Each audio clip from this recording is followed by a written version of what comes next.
그림을 한번 좀 띄워주시겠습니까? 네. 저번에 한번 보았던 그림인데 성막이 이렇게 생겼습니다. 네, 보시면 뭐 울타리도 보이고 성소도 보이고 물두멍이도 보입니다. 이 그림은 또 이렇게도 볼 수 있습니다. 다음 그림 한번 띄워주시겠습니까? 이 그림도 지난번에 한번 보았는데요. 여기 보면은 먼저 성소 안을 보면은 성소 안에 뭐 떡상, 뭐 분향단, 뭐 금촛대가 있는 것을 볼 수가 있고 또 지성소 안에 언약궤가 있는 것을 볼 수가 있습니다. 이 성소 밖을 나오면 이제 또 다른 성물들이 있는 것을 볼 수가 있는데 성막들의 물두멍이 또 있는 것을 볼 수가 있고 또 번제단이 있는 것을 볼 수가 있습니다. 우리가 지난 시간까지 해서 바로 이 성소 안에 있는 성막 안에 있는 여러 성물들에 대해서 살펴보았습니다. 오늘은 이 성막을 건축하는 성막 건축 과정에 대해서 좀 살펴보려고 합니다. 특별히 헌물을 중심으로 성막 건축 과정에 대해서 말씀을 나누려고 합니다. 먼저 이스라엘 백성은 성막을 건축할 때 기쁘고 자원하는 마음으로 헌물을 했다라는 것입니다. 우리 오늘 본문 출애굽기 25장 2절을 다시 한번 읽어보겠습니다. 출애굽기 25장 2절 다시 한번 읽어보겠습니다. 시작. 이스라엘 자손에게 명령하여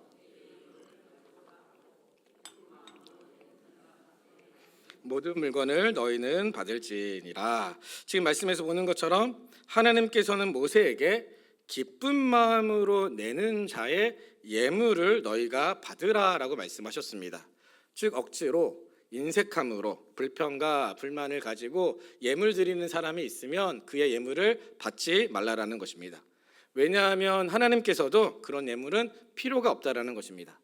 그래서 실제 출애굽기 35장 21절을 보면 이스라엘 백성은 기쁨으로 하나님께 예물을 드리는 것을 우리가 볼 수가 있습니다. 출애굽기 35장 21절도 같이 읽어보겠습니다. 35장 21절입니다. 같이 읽겠습니다. 시작. 마음이 감동된 모든 자와 자원하는 모든 자가 와서 회막을 짓기 위하여 그 속에서 쓸 모든 것을 위하여 거룩한 옷을 위하여 예물을 가져다가 여호와께 드렸으니. 지금 성경에서 보는 것처럼 사람들이 마음에 감동되어서 자원하는 마음으로 하나님께 기쁘게 예물을 드렸다라는 것을 알 수 있습니다. 이렇듯 이스라엘 백성은 성막을 건축할 때 기쁜 마음으로 자원하는 마음으로 감사하는 마음으로 하나님께 헌물했다는 것입니다. 이런 사실은 우리도 마찬가지입니다. 하나님께서는 우리가 기쁘고 감사하는 마음으로 하나님께 예물 드리고 헌신하고 봉사하기를 원하십니다. 여기 수요예배 오시는 대부분의 성도님들은 아마 교회에서 봉사를 하시거나 교회 중직자로 계시는 분들이 참 많으실 텐데 하나님께서 우리에게 원하는 것은 감사하는 마음, 자원하는 마음, 기꺼이 기쁘게 즐겁게 헌신하고자 하는 마음입니다. 지난번에도 한번 말씀드렸지만 우리가 하나님께 봉사하고 헌신하고 교회를 섬길 수 있는 동기가 무엇입니까? 그 이유, 그 근거가 무엇입니까? 바로 하나님의 은혜 때문입니다. 하나님께서 은혜를 주셨기 때문에 우리가 교회에 와서 봉사도 하고 다른 사람도 섬기고 우리의 것을 나누며 희생하며 살아갈 수 있는 것입니다. 그래서 로마서 12장 6절을 보면 이런 말씀이 있습니다. 로마서 12장 6절 같이 읽겠습니다. 시작. 우리에게 주신 은혜대로 받은 은사가 각각 다르니 혹 예언이면 믿음의 분수대로. 지금 성경이 뭐라고 말하고 있습니까? 우리에게 주신 무엇대로 받은 은사라는 것입니까? 은혜대로. 우리가 은혜대로 은사를 받았다라는 것입니다. 하나님께서 은혜대로 우리에게 은사를 주셨다라는 것입니다. 이 은혜대로도 굉장히 놀라운데 이어서 등장하는 은사라는 단어도 흥미롭습니다. 이 본문에서 사용된 이 은사는 헬라어로 카리스라고 하는데 이 단어는 성경에서 여러 뜻으로 번역이 가능합니다. 뭐 은혜, 은사, 뭐 감사, 선물 등등으로 번역이 가능합니다. 이런 다양한 의미를 가진 카리스가 이 본문에서 사용된 것은 결코 우연이 아닙니다. 왜 그렇습니까? 은사는 하나님께 은혜로 받은 것인데 하나님께서는 그 은사를 우리가 은혜로 받았으니 우리가 감사함으로 선물로 여기면서 성실하게 그 은사를 사용하기를 원하신다라는 것입니다. 은사는 내 것이 아니라는 것입니다. 은사는 하나님께서 주신 은혜의 선물이라는 것입니다. 그러니 내 것이라고 주장하지 말라라는 것입니다. 이 말은 바꿔 말하면 은사는 하나님께서 주신 것이기에 하나님께서 허락하지 않으시면, 하나님께서 다시 거두어 가시면 우리가 봉사하고 싶어도, 우리가 그 은사를 발휘하고 싶어도 우리가 할 수 없다라는 것입니다. 우리가 아무리 원해도 우리가 봉사할 수 없다라는 것입니다. 그런 의미에서 우리는 하나님의 은혜로 봉사를 하고 하나님의 은혜로 살아가는 사람들입니다. 오늘 본문의 이스라엘 백성 역시 그 은혜에 감사해서 기쁘고 즐거워하는 마음으로, 자원하는 마음으로 하나님께 헌신하고 하나님께 예물을 드렸던 것입니다. 우리는 이 말씀 앞에서 우리 자신을 되돌아보아야 합니다. 그렇다면 지금 우리의 마음은 어떠하느냐 하는 것입니다. 혹시 억지로 인색한 마음으로 불평과 불만이 가득한 채 그렇게 봉사하고 있었던 것은 아닌지, 나는 하기 싫은데 마치 인심 쓰듯이, 마치 마지 못해서 그렇게 헌신하고 있었던 것은 아닌지 우리는 우리 자신을 되돌아보아야 합니다. 만약 그렇다면 너무도 죄송한 말씀이지만 오늘 말씀에 의하면 하나님께서는 그런 봉사와 헌신, 예물 필요가 없다라는 것입니다. 받지 않으시겠다라는 것입니다. 하나님은 자신이 부족해서 사람들에게 돈을 달라는 것이 아닙니다. 일손이 부족해서 와서 도우라는 것이 아닙니다. 하나님은 우리가 그 하나님 나라의 일에 함께 참여함으로써 하나님께서 주시는 그 놀라운 기쁨, 그 은혜, 그 감격을 누리기를 원하신다라는 것입니다.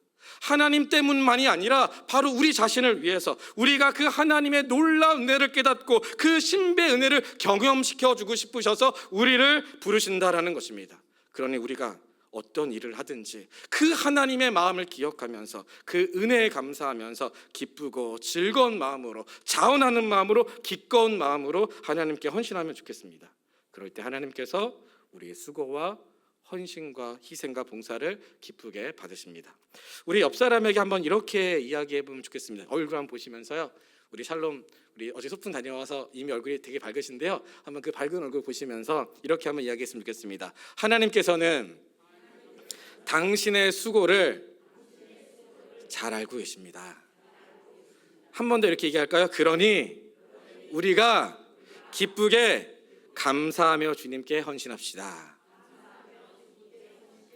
네, 정말 그런 우리가 되었으면 좋겠습니다. 두 번째, 우리가 이 성막 건축 과정에서 또 살펴보고자 하는 것은 하나님의 역사는 자원하는 자들의 실천이 있을 때 비로소 시작된다라는 것입니다. 저를 한 번만 더 따라해 보시겠습니까? 하나님의 역사는 자원하는 자들의 실천이 있을 때 시작된다. 우리 출애굽기 35장 20절 21절을 같이 읽어보겠습니다. 출애굽기 35장 20절 21절 같이 읽겠습니다. 시작. 이스라엘의 자손의 온 회중이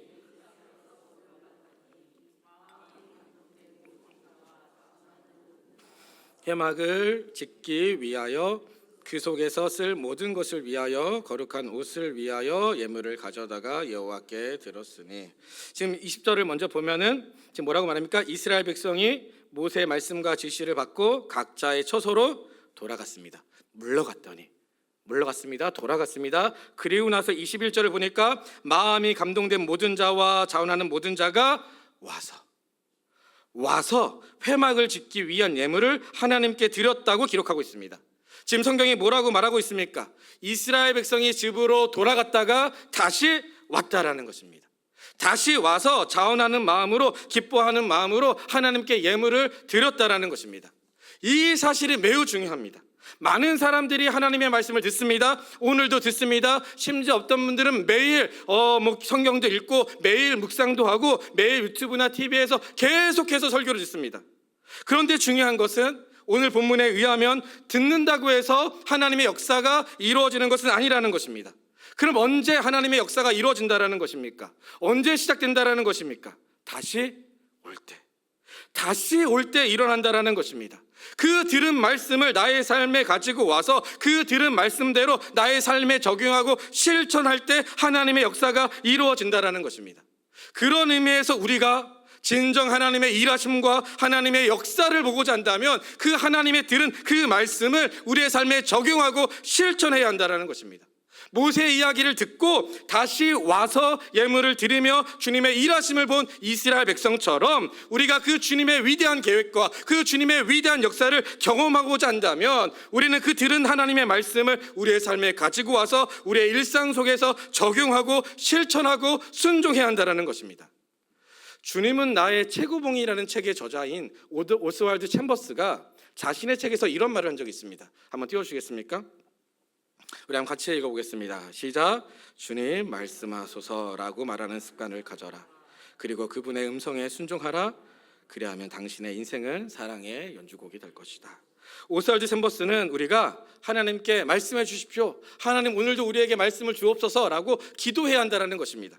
그런데 거기서 멈추지 않고 그 다음에 중요한 것이 있는데 그것은 그 들은 말씀을 우리의 삶에 적용하고 실천해야 한다는 것입니다. 우리가 하나님의 말씀을 듣고 순종할 때 그 비로소 그 하나님의 말씀을 살아 움직여서 우리의 삶 속에서 하나님의 사랑의 합주곡을 연주하게 될 거라는 것입니다. 이런 사실은 우리 예수 비전 공동체에게도 매우 중요한 메시지를 전해줍니다.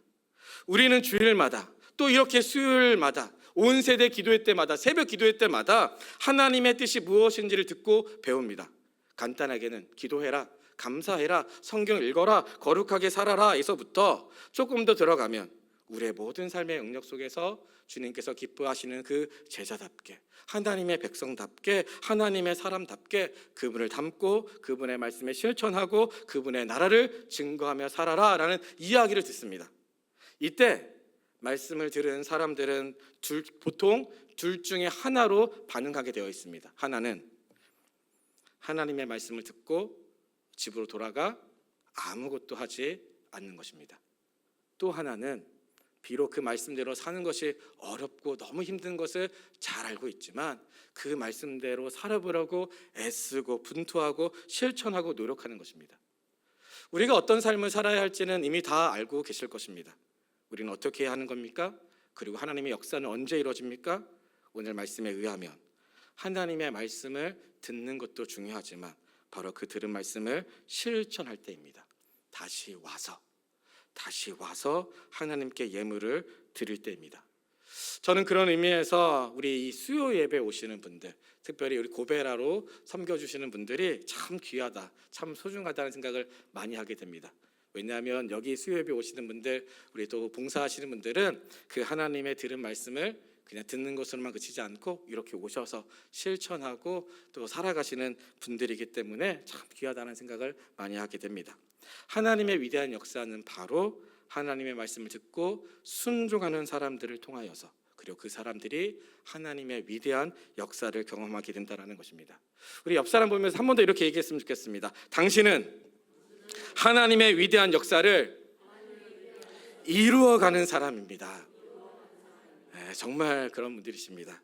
우리 예수비전교회 모든 성도님들이 하나님의 말씀을 듣는 것으로만 그치지 않고 순종함으로 하나님의 위대한 역사를 만들어갈 수 있기를 진심으로 소망합니다. 우리 세 번째, 우리가 헌물을 통하여서 깨달을 수 있는 세 번째는 성막을 건축하는 일에 이스라엘 백성 모두가 기쁨으로 동참했다라는 것입니다. 저를 한번 따라해 보시겠습니까? 성막을 건축하는 일에 이스라엘 백성 모두가 동참했다. 우리 출애굽기 35장 25절부터 29절 한번 읽어보겠습니다. 출애굽기 35장 25절부터 29절 우리 교독하고 마지막 절을 같이 읽겠습니다. 제가 먼저 읽겠습니다. 죄송합니다. 네.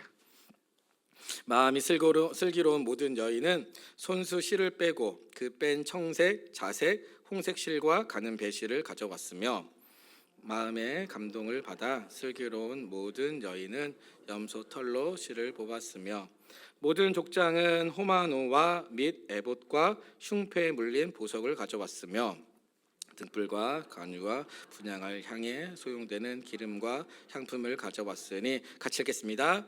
마음에 자원하는 남녀는 누구나 여호와께서 모세의 손을 빌어 명령하신 모든 것을 만들기 위하여 물품을 드렸으니 이것이 이스라엘 자손이 여호와께 자원하여 드린 예물이니라. 아멘. 지금 읽었던 이 구절을 보면 반복해서 등장하는 단어가 있습니다. 혹시 찾으셨습니까? 네, 바로 모든이라는 단어입니다. 25절을 보면 모든 여인, 26절을 보면 모든 여인, 27절을 보면 모든 족장, 29절을 보면 자원하는 남녀는 누구나 모든 것을. 지금 성경에서 모든이라는 단어가 반복해서 사용되고 있는 것을 볼 수 있습니다. 즉 성막을 건축하는 일에 이스라엘 백성 모두가 기쁨으로 동참했다라는 것입니다. 저는 설교를 준비하면서 오늘날 교회의 모습과 지금 이 당시의 이스라엘 모습과는 모습이 참으로 많이 달랐구나 하는 생각을 해보게 되었습니다. 오늘날 교회의 모습은 어떻습니까? 우리의 모습은 어떻습니까? 우리의 편의, 내 기분, 내 상황, 내 형편, 내 이익이 더 중요합니다. 그래서 교회 일이 있어도 내 상황이 중요하니까 누군가 그 일을 하겠지라고 이기적으로 신앙생활할 때가 참 많이 있습니다. 누군가 일은 하겠죠. 누군가 나 대신에 그 일을 하고 있을 겁니다. 그런데 중요한 것은 하나님은 우리가 함께 기쁨으로 하나님의 역사를 만들어가기를 원하신다라는 것입니다. 우리가 교회의 주인이 아니다라는 말과 우리가 교회의 주인 의식을 갖지 말자라는 말은 전혀 다른 말입니다. 다시 한번요. 우리가 교회의 주인이 아니다라는 말과 우리가 교회의 주인 의식을 갖지 말자라는 것은 전혀 다른 말입니다. 교회의 주인은 오직 하나님뿐이십니다. 믿으십니까? 하나님만 교회의 주인이십니다. 그런데 그 주인이신 하나님께서 바로 저와 여러분에게, 우리 예수비전교회 모든 성도님들에게 그 교회의 일을 맡기셨다라는 것입니다. 하나님께서는 우리가 하나님의 대리적 통치자로서 교회의 주인 의식을 가지고 주님의 몸된 교회를 함께 협력하며 세워가기를 원하신다라는 것입니다. 함께 주님의 뜻을 이루어가길 원하신다라는 것입니다. 내 것, 내 편의, 내 상황, 내 이익, 내 형편이 중요하지 않는 사람이 어디 있겠습니까? 그럼에도 불구하고 내 것을 조금씩 내려놓고 마음을 보태며 함께 협력하면서 함께 주님의 뜻을 이루어가길 원하신다라는 것입니다. 물론 또 교회에서 열심히 봉사하고 수고하시는 분들께서는 그렇지 못하시는 분들을 보면서 비난하거나 정죄하거나 원망해서도 안 됩니다. 겉으로는 대놓고 못하니까 속으로 은근하게 하시는 분들이 계시는데 전혀 그럴 필요가 없습니다. 봉사하는 사람들은 누가복음의 말씀처럼 우리는 무익한 종이라 단지 우리는 할 일을 한 것뿐이다 라고 말씀하신 그 예수님의 가르침대로 그렇게 봉사하면 됩니다. 다른 사람 신경 쓸 필요가 없습니다. 그냥 나의 길을 묵묵하게 걸어가면 됩니다.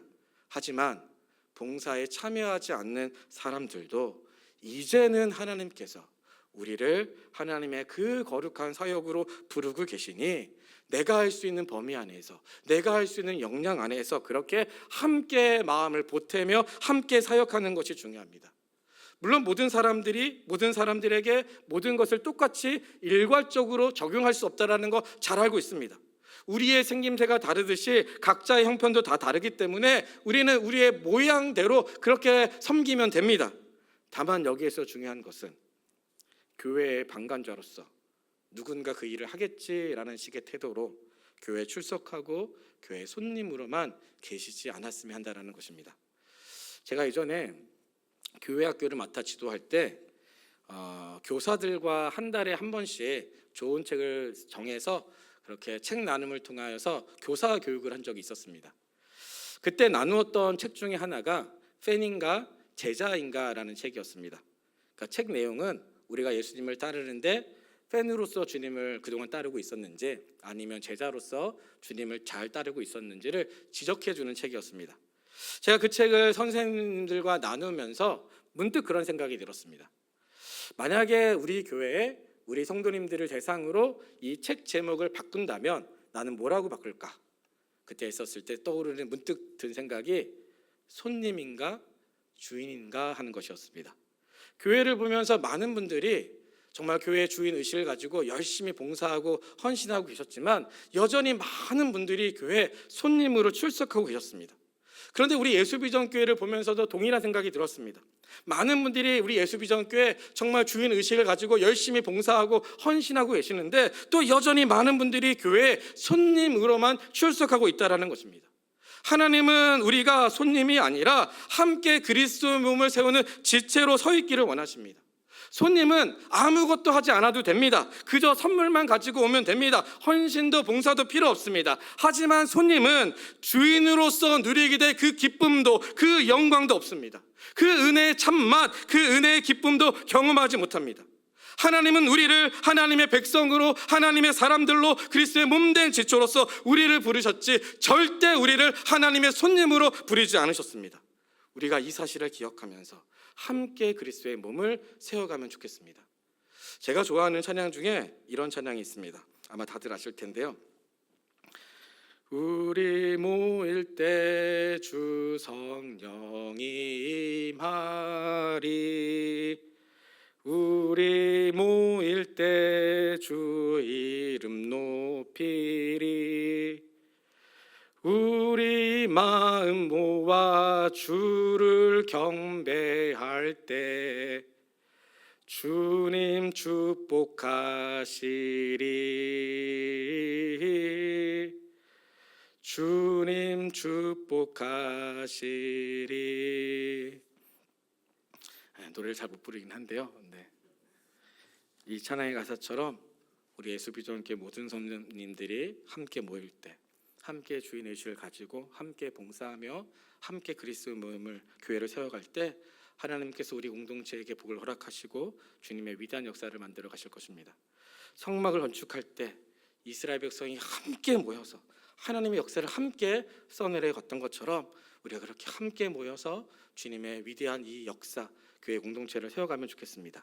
이제 마지막으로 짧게 한 가지만 더 이야기하고 설교를 마치도록 하겠습니다. 바로 성막을 건축한 완공, 그 성막을 건축을 한 완성한 날에 대한 이야기입니다.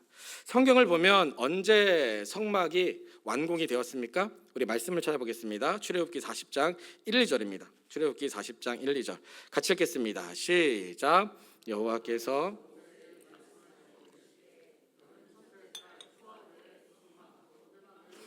지금 성경을 보니까 성막이 언제 완공이 되었습니까? 첫째 달 초하루에 성막이 완공되었습니다. 하나님께서 그 날을 말씀해 주신 것입니다.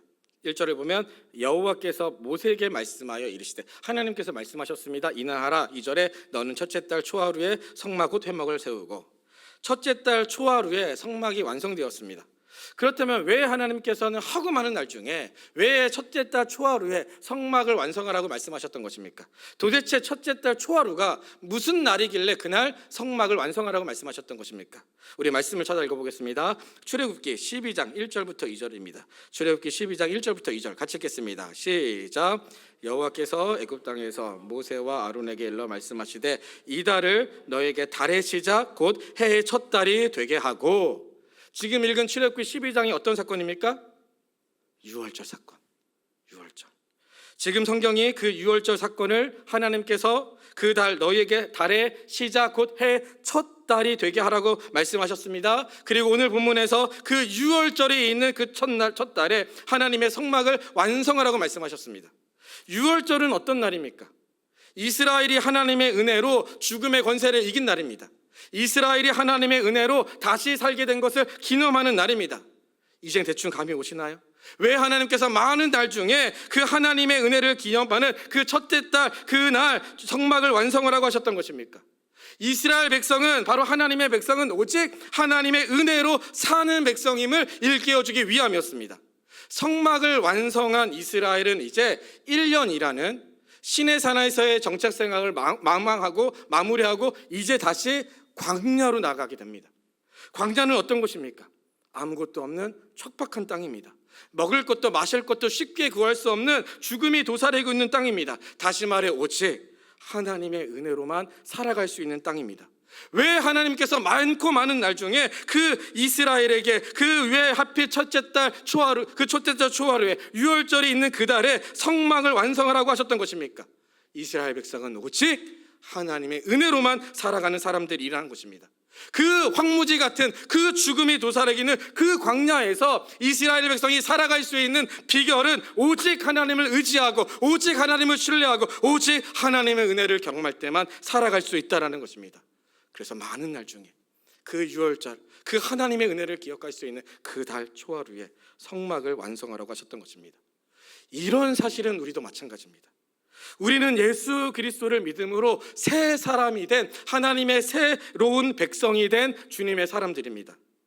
그런데 우리가 그리스도인이 되었다라는 것은 단순히 새 사람으로, 주님의 사람으로 다시 태어났다는 것만 의미하지 않습니다. 이제 우리는 탄생이라는 주님의 여정, 그 1막을 시작한 것입니다. 우리에게는 2막의 이야기가 기다리고 있습니다. 그 2막이 무엇입니까? 바로 광야의 이야기. 우리에게는 성숙과 성장과 성화의 시간이 기다리고 있습니다. 그 기간 동안 우리는 예수님 때문에 많은 고난과 손해와 어려움을 경험할 수 있습니다. 우리의 마음이 무겁고 우리의 마음이 아프게 된 일들이 벌어질 수 있습니다. 그런데 그 광야를 지날 때 꼭 기억할 것이 있다라는 것입니다. 그것은 바로 하나님의 은혜라는 것입니다.